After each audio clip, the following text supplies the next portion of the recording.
सुबह 10 बजे से लेके 11 बजे के बीच में उपस्थित हूँ। शनि देव के बारे में मैंने एक बार आप लोगों से वादा किया था मैंने कि शनि देव के बारे में आपसे चर्चा करूँगा। उनके कुछ गुण को समझेंगे, कुछ प्रभावों को समझेंगे कि कैसे वो काम करते हैं। वो वस्तुतः उन्होंने अपना तरीका क्या रखा है दुनिया को और लोगों को प्रभावित करने का। वनस्पति जगत से लेकर के जीव जंतु जितने भी हैं सब उनसे कैसे प्रभावित होते हैं। आप जब शनि ग्रह को अध्ययन करते हैं तो आपको इनके बारे में ज्योतिष में कई सारे तथ्य मिल जाते हैं, पर मैं आपको एक अलग दृष्टिकोण दूंगा आज, जिसको कि समझना बड़ा आवश्यक होता है। शुरू करते हैं आज का कार्यक्रम। कहीं नहीं जाना है। ये वो ग्रह हैं जो आप जब इनको समझने चलते हैं तो आपको सबसे पहले इनके परिणामों को समझना होगा कि कैसे ये काम करते हैं। मतलब इन्होंने अपने दशा काल में किसको, कुछ ऐसे उदाहरण देता हूँ जैसे पांडवों का वनवास, द्रौपदी के एक कड़वे वचन और कुचक्र में फंसाया, उनकी बुद्धि जो है वो भ्रमित करी और फिर उसके बाद पांडवों को वनवास मिलता है। दूसरे नंबर पे रावण, जो दिग्दिगंत में उस समय उनके जैसा कोई प्रकांड बुद्धिवेता और विद्वान नहीं था, पर फिर भी उनके जो है वो लंका का दहन करवा देते हैं। ये शनि की ही दृष्टि का प्रभाव था। और उसी समय जो है वो भगवान शनिदेव जो है वो बजरंगबली पे प्रसन्न भी होते हैं और कहते हैं कि जो आपकी आराधना करेगा वो मेरी प्रभावों से मुक्त रहेगा। उसके बाद राजा विक्रमादित्य और राजा हरिश्चंद्र, इनकी कथाएं आपको बहुत अच्छे से याद है कि राजा हरिश्चंद्र जब शनि की दशा चल रही थी उस समय ही उन्होंने कैसे किस तरीके से उन्होंने अपना संपूर्ण जो है वो राज्यपाट खोया था। ठीक उसी तरीके से विक्रमादित्य की कथा भी बहुत मशहूर है, जहां उन्होंने संपूर्ण अपना नष्ट करा था, संपूर्ण साम्राज्य। तो राजा विक्रमादित्य और राजा हरिश्चंद्र ये सब कुछ ऐसे उदाहरण हैं। राजा दशरथ की कथा भी आती है, जहां जब उनको पता चलता है कि शनि उनके ही राज्य पे या उनके ही ऊपर जो है वो आने वाले हैं, तो वो पहुंच जाते हैं नभोमंडल में, शनि के नक्षत्र पे, नक्षत्र मंडल को पार करके, और उनसे युद्ध करने के लिए उनको जो है वो आमंत्रित करते हैं। फिर जो है वो शनि प्रसन्न होकर के कि वाह, आपकी जो है वो आभा इतनी मजबूत है कि जो नक्षत्र मंडल को पार करके मेरे पास आ जाती है, आदि आदि कथा है। और उसके बाद फिर जो है वो दशरथ कृत शनि स्तोत्र का आप जानते ही हैं वर्णन। पर ये चीजें होने के बाद ये तो चलो एक ऐसे लोग थे जो जिनके पास धर्म का बल था, अध्यात्म का बल था, उनके पास भगवान की कृपा थी। पर हम इंसान या फिर हम जो मानव हैं, हमारे ऊपर भी भगवान की कृपा है और कोई भी उनकी कृपा के बिना इस धरती पे नहीं रह सकता। पर फिर भी हमारे कृत्य जो है वो बहुत कई बार धर्म के अनुरूप नहीं होते। इस वजह से कई बार हमें कष्ट को भोगना पड़ता है। शनि देव के बारे में बहुत सारी चीजें सुनने को मिलती हैं, जैसे वो दुख के कारक हैं, काल पुरुष के दुख कहे जाते हैं। काल पुरुष में उनको, जैसे काल पुरुष मतलब एक ऐसा परम पुरुष जो कुंडली का निर्माता, निर्देशक या फिर सब कुछ है, वो भगवान या एक ऐसा कालातीत, एक ऐसे शक्ति की कल्पना आप कर सकते हैं जिसके अंतर्गत ही नवग्रह और नभमंडल का विस्तार है। शनि ये कहते हैं, दरअसल ये किस लोगों को प्रभावित नहीं करते या अपनी दशा में किसको परेशान नहीं करते, जो दूसरों को दुखी देख करके उसको तकलीफ से उबारने का प्रयास करता है, जो गरीब लोगों की मदद करता है, जो कष्ट में व्यक्ति जो जीवन यापन कर रहा है उसको दान दे करके, उसकी मदद करके, जो व्यक्ति उसको वहां से उठा करके आगे बढ़ाने का प्रयास करता है, शनि उस पर प्रसन्न होते हैं। इनके बारे में आइए मैं आपको पढ़ के सुनाता हूं।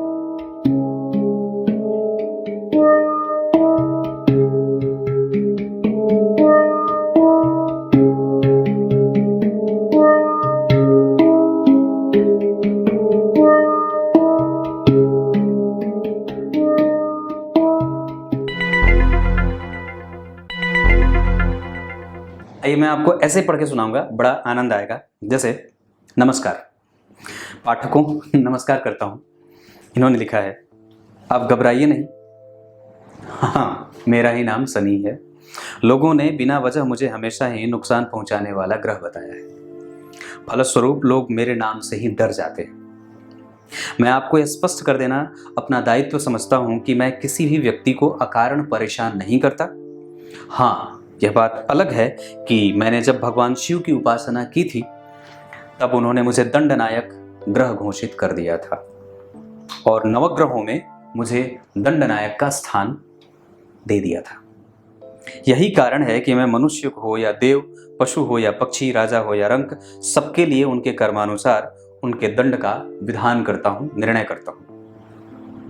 दंड देने में निष्पक्ष निर्णय करता हूं, लेता हूं, फिर चाहे व्यक्ति का कर्म इस जन्म का हो या पूर्व जन्म का। मतलब क्या होती हैं चीजें कि आपने जो भी कर्म करे हैं वो चाहे इस जन्म का हो या पिछले जन्म का, उससे उनको कोई मतलब नहीं है। बस उनके पास वो एक्सेल शीट है जिसमें वो देख रहे होते हैं कि किस व्यक्ति ने कौन से जन्म में कैसे कर्म करे थे और उसके ही अनुसार वो दंड का विधान करते हैं, वो दंड देने का काम करते हैं। जैसी करनी वैसी भरनी का सिद्धांत शनि के ऊपर लागू होता है या शनि ग्रह फॉलो करते हैं। सतयुग ही नहीं कलयुग में भी न्यायपालिका द्वारा चोरी अपराध आदि की सजा का प्रावधान है। यह व्यवस्था समाज को आपराधिक प्रवृत्ति से बचाए रखने हेतु की गई है, जिससे स्वच्छ समाज का निर्माण हो तथा अपराध की पुनरावृत्ति न हो। मेरी निष्पक्षता और मेरा दंड विधान जग जाहिर है। यदि अपराध या गलती की है तो फिर देव हो या मनुष्य, पशु हो या पक्षी, माता हो या पिता, मेरे लिए सब समान है। अगर ऐसा नहीं होता तो मेरे पिता सूर्य ने, ध्यान से समझिएगा, यहाँ पे शनिदेव बोल रहे हैं ऐसी बात कि अगर ऐसा नहीं होता तो मेरे पिता सूर्य ने जब मेरी माता छाया को प्रताड़ित किया था तो मैंने उनका भी घोर विरोध करके उनको ही पीड़ा पहुंचाई थी। फलस्वरूप वे हमेशा के लिए मुझसे नाराज हो गए और आज तक हम पिता पुत्र का संबंध शत्रु तुल्य है। कैसा लग रहा है? आगे बढ़ता हूं। यहां यह भी उल्लेख करना प्रासंगिक समझता हूं कि यदि व्यक्ति ने पूर्व जन्म में अच्छे कर्म किए हैं तो मैं उसकी जन्मपत्री में अपनी उच्च राशि में विराजमान होता हूं, और अगर उसने कोई निंदित कर्म किए हैं तो मैं उसकी कुंडली में नीच राशि में विराजमान होता हूं। अब आपको इसका उत्तर मिल गया होगा कि इसका संबंध आपकी कुंडली में कैसा है। मतलब अगर आपकी कुंडली में शनि नीच राशि के में बैठे हैं, इसका मतलब है कि पूर्व जन्म का कृत्य भी आपका कमजोर रहा या परेशान करने वाला रहा था। यानी कि पूर्व जन्म में भी आपने किसी को प्रताड़ित करके ये जन्म में आपने जन्म लिया है। और दूसरे नंबर पे अगर आपकी कुंडली में शनि उच्च के हैं, इसका मतलब है कि दंडनायक आपकी कुंडली में उच्च का बैठा हुआ है। और इसका सीधा सा प्रभाव ये होता है कि जब तक की कुंडली में न्यायपालिका और न्याय से और अन्याय से उसका कभी भी हारना नहीं होगा। वो अन्याय से कभी हारेगा नहीं और न्याय से ही उसके जीवन की यात्रा चलती रहती है। आगे बढ़ता हूं। इन्होंने लिखी है बात कि अब आप मेरी प्रवृत्ति के बारे में भली भांति परिचित हो गए होंगे। आइए आज मैं आपको अपने संपूर्ण परिचय से अवगत कराता हूं। ज्येष्ठ कृष्ण अमावस्या को मेरा जन्म हुआ था। ज्येष्ठ माह में कृष्ण पक्ष की अमावस्या की काली रात को मेरा जन्म हुआ। मेरे पिता का नाम सूर्य तथा माता का नाम छाया है। हम 5 भाई बहन हैं।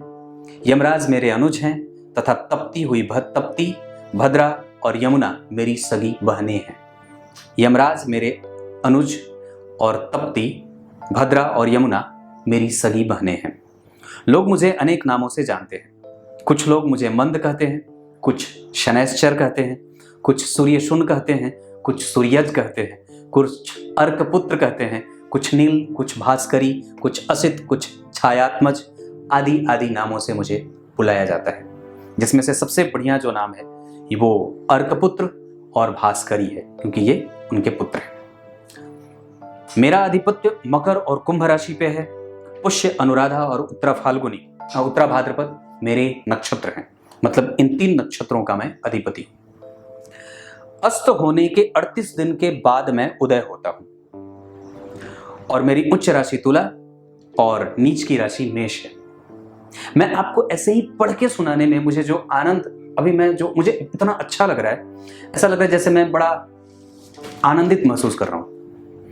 आगे पढ़ता हूं। जन्म कुंडली के 12 भावों में 8वें भाव का अधिपति, 8वें भाव का, 10वें भाव का और 12वें भाव का मैं कारक हूं। जब मैं तुला, कुंभ या मकर राशि का विचरण करता हूं, उस अवधि में किसी का जन्म हो तो मैं उसे रंक से राजा बनाने तक की स्थिति में होता हूं। मतलब जब व्यक्ति की कुंडली में शनि तुला के हों, मकर के हों या कुंभ में हों, इसका मतलब है कि व्यक्ति अपने जीवन में उच्चतम अवस्था को अवश्य ही प्राप्त करेगा। या शनि अगर अपने ही नक्षत्र में बैठे हों तो निस्संदेह वो भी अच्छी बात होगी। उसके अतिरिक्त इन्होंने कहा है, यदि जातक के जन्म के समय में मिथुन, कर्क, कन्या, धनु अथवा मीन राशि पर विचरण करता हूं तो परिणाम मध्यम प्रकार का करता हूं। फिर से एक बार बोलता हूं, क्या बात कही है? जब मैं तुला का रहूं, मकर राशि में रहूं या कुंभ राशि में रहूं तो बहुत ही अच्छा परिणाम करता हूं, लेकिन मिथुन, कर्क, कन्या, धनु और मीन राशि का रहूंगा तो मध्यम परिणाम करूंगा। इसके बाद मेष, सिंह, वृश्चिक में अगर स्थित हो जाऊं तो प्रतिकूल परिणाम करता हूं, मतलब कष्ट देता हूं। कहां कहां? मेष, सिंह और मीन का या वृश्चिक। आगे पढ़ता हूं। हस्तरेखा शास्त्र में मध्यमा उंगली के नीचे मेरा स्थान है, शनि का क्षेत्र, इस पर मैंने कार्यक्रम बना रखा है।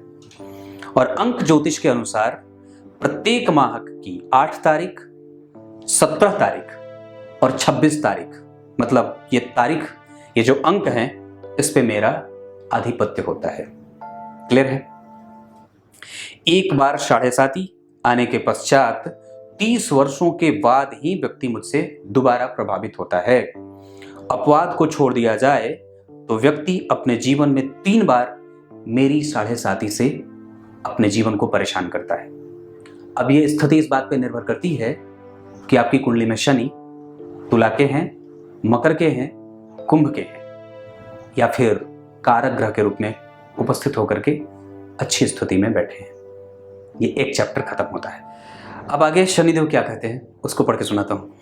आपने यह कहावत सुनी ही होगी, जाको प्रभु दारुण दुख देहि, ताकि मति पहले हरि लेहि। ये भगवान तुलसीदास ने कही है बात। मेरा भी यही सिद्धांत है, जिस व्यक्ति को मुझे दंड देना होता है मैं पहले उसकी बुद्धि पर अपना आक्रमण करता हूं, अथवा उसे दंड देने के लिए किसी अन्य की बुद्धि का नाश करके जातक को दंड देने का कारण बना देता हूं। द्रौपदी वाली बात मैंने जो कही थी ना, वो उसी वजह से कही थी। कोई अपराध करता है तो मेरी अदालत में उसे पूर्व में किए हुए बुरे कर्मों का दंड पहले मिलता है, बाद में मुकदमा इस आशय का चलता है कि उसके आचरण एवं चाल चलन में सुधार हुआ है या नहीं। मतलब वो देखते भी हैं कि जातक का वर्तमान कैसा जी रहा है। अगर आपके कृत्य अच्छे नहीं चल रहे हैं, निश्चित रूप से उनकी डंडा फिर से घूमने वाली है।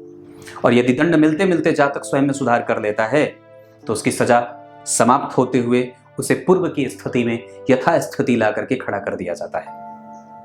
साथ ही यदि उसका चाल चलन उत्कृष्ट रहा तो उसे अपनी ही दशा में, अर्थात सजा की अवधि के पश्चात अपार धन दौलत तथा वैभव से प्रतिस्थापित करके वापस उसे सब कुछ दे देता हूं। मतलब अगर कृत्य अच्छे रहे तो वापस शनि देके जाएंगे। इसलिए तो बात कही जाती है शनि जाते जाते देके जाते हैं।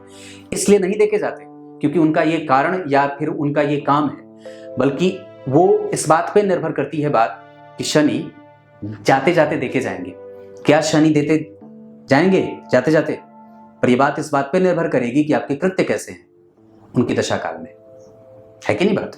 अब आगे बढ़ता हूं। अब सजा योग्य अपराध क्या है? भ्रष्टाचार करेंगे तब, झूठी गवाही देंगे तब, विकलांगों को सताएंगे तब, भिखारियों को अपमानित करेंगे तब, चोरी करेंगे तब, रिश्वत लेंगे तब, चालाकी से धन हड़पेंगे तब, जुआ खेलेंगे तब, नशा करेंगे तब, पर स्त्री गमन करेंगे तब, माता पिता के साथ आपका बर्ताव गलत या बुरा रहा तब, सेवक जो आपके साथ आपके निकट काम करता है, घर में, परिवार में, कोई भी व्यक्ति जो आपसे कनिष्ठ है उसके साथ अगर आपने कुछ बुरा बर्ताव किया है तब उनकी दंड चलती है।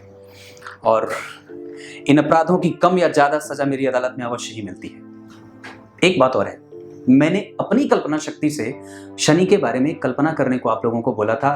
काली वेशभूषा में एक ऐसा गुरु तैयार है जिसके हाथ में चाबुक है, जो कभी भी किसी भी तरीके से किसी भी तरीके का कोई संतुलन नहीं करना चाहता, या कभी भी अन्याय नहीं करना चाहता, या कभी भी किसी के साथ दोयम दर्जे का बर्ताव नहीं करना चाहता, या फिर किसी भी तरीके से वो बैलेंस करने में ही भरोसा रखता है, या फिर किसी भी तरीके से वो ढूल मूल नहीं होता। जैसे देवगुरु बृहस्पति ढूल मूल हो जाते हैं, प्रेम से प्रेम की भाषा समझ लेते हैं, पर शनि नहीं। वो अपने नियम के पक्के और वादे के बड़े कठोर हैं। वो जो कह देते हैं वही करवा लेते हैं। वेशभूषा की बात होती है। न्याय क्षेत्र में काले रंग का विशेष स्थान प्राप्त है। मेरी वेशभूषा इसी कारण काली है। आज भी न्यायालय में न्यायाधीश या वकील काला कोट तथा काला गाउन ही पहनते हैं। यहाँ तक कि न्याय की देवी की आंखों पर भी काली पट्टी ही बंधी हुई है। ये यहाँ पे लिखा हुआ है। मेरा मंदिर, मेरी पूजा कहीं भी किसी भी प्रकार से श्रद्धापूर्वक की जा सकती है। कण कण में भगवान है, यह सभी को ध्यान रखना चाहिए। अनेक स्थानों पर मेरी पूजा होती है, फिर भी मैं अपने प्रसिद्ध मंदिर के बारे में थोड़ी जानकारी अवश्य देना चाहूंगा। महाराष्ट्र के नासिक जिले में शिरडी से कुछ ही किलोमीटर की दूरी पर मेरा मंदिर है। वहां मेरी प्रतिमा विद्यमान है। इस प्रतिमा का कोई आकार नहीं है, क्योंकि यह पाषाण खंड के आकार में मेरे ही ग्रह से उल्का पिंड के रूप में उपस्थित हुई थी या प्रकट हुई थी। यहां मेरे निश्चित परिधि में कोई भी व्यक्ति चोरी या अन्य अपराध नहीं कर सकता। बस इतनी सी बात है। अब आप निश्चित रूप से ये समझ गए होंगे कि वास्तव में शनिदेव क्या कहना चाहते हैं। शनि की दशा को धर्म की दशा कही जाती है, और इस दशा काल में आप जितना ज्यादा हो सके धर्म करना सीखिए। मंदिर का दर्शन, ब्राह्मणों का आदर सत्कार, दीपक का दान, दीपक जलाना, अपने कुल देवता की पूजा करना, बजरंगबली की उपासना, मंदिर का दर्शन, ब्राह्मणों के सम्मान में झुक जाना, आदि आदि आदि चीजें। गाय की सेवा, गाय को या कुत्ते को या फिर पशु पक्षियों को अन्न जल आदि का सेवन करा देना, ये यही चाहते हैं।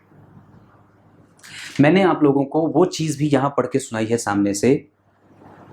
आप कहेंगे कि ये चीज पढ़ के क्यों सुनाई? क्योंकि रविवार का कार्यक्रम मैं कुछ ऐसा ही बनाना चाहता हूं कि आप लोगों को बिल्कुल ही नजदीक से आकर के आपके सामने बैठ करके कथावाचक की भांति या कथा की तरह आपको ये बात सुना सकूं। अगली बार देखते हैं कौन से ग्रह इस कथा में आते हैं। कुछ इसी तरीके से आज के कार्यक्रम का समापन करते हैं। तब तक के लिए इजाजत दीजिए। इस कार्यक्रम को जरूर ही प्रसारित कर दीजिएगा। तब तक के लिए बहुत बहुत नमस्कार।